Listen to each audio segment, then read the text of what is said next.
استيقظت طيبة في أول أيام العيد على صوت تكبيرات العيد، وذهبت طيبة مسرعة لارتداء ملابس العيد الجديدة حتى تستعد لزيارة جدتها مع أسرتها.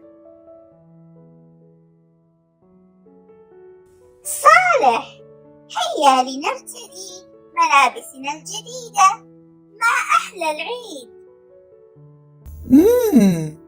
أنا سوف أرتدي البنطال الأزرق والقميص الأصفر.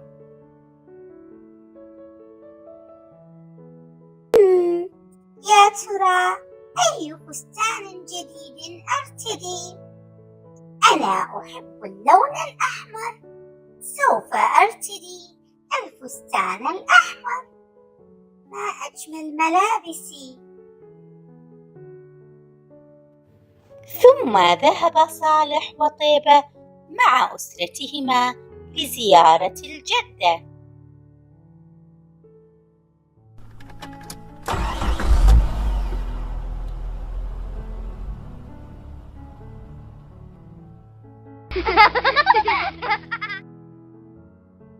وصلت أسرة صالح إلى منزل الجدة وطرقت طيبة الباب،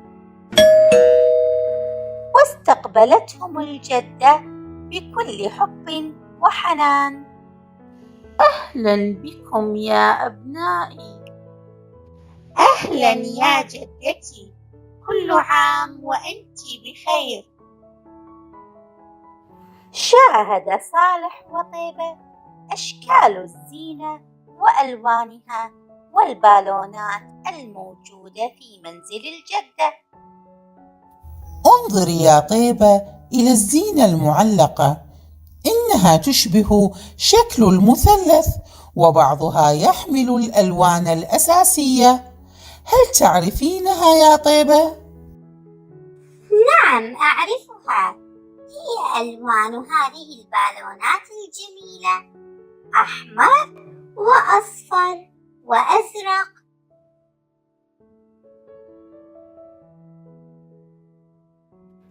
وبعد الانتهاء من زيارة الجدة، قرر والد صالح وطيبة بأن يصطحبهما إلى مدينة الألعاب. دخل صالح وطيبة مع والديهما إلى مدينة الألعاب.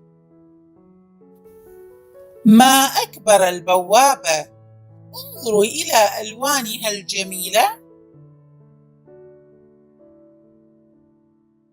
سمعت طيبة صوت القاطرة.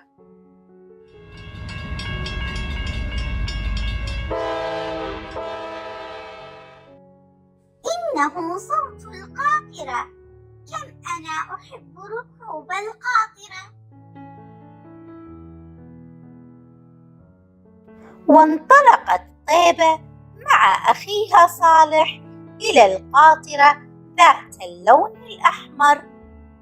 ثم انطلق القطار مع ضحك الأطفال.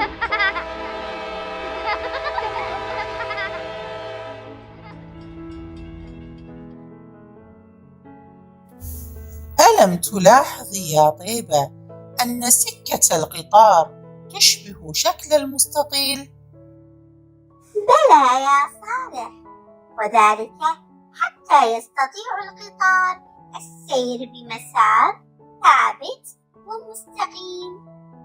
انظر هناك إلى لعبة الدولاب، شكلها يشبه الدائرة. هذا صحيح يا طيبة، وذلك حتى تستطيع الدوران والتحرك بشكل دائري. نعم يا صالح، فالأشكال الهندسية مهمة في حياتنا. وفي الطريق شاهد الأطفال محل الألعاب وطلبوا شراء ألعاب جديدة. حسناً يا أبا صالح، إنهم فعلاً يستحقون الألعاب الجديدة لأنهم أبناء مطيعون.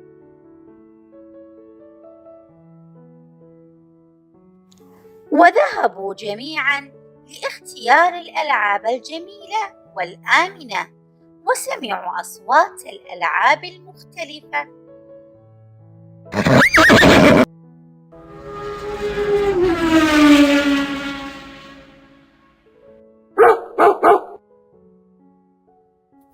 أبي، أريد شراء هذه السيارة الكبيرة ذات اللون الأصفر. وأنا يا أبي أريد هذه الدمية الجميلة. انظري يا أمي، كم هي جميلة. شكرا يا أبي، شكرا يا أمي، فنحن سعداء جدا بألعابنا الجديدة.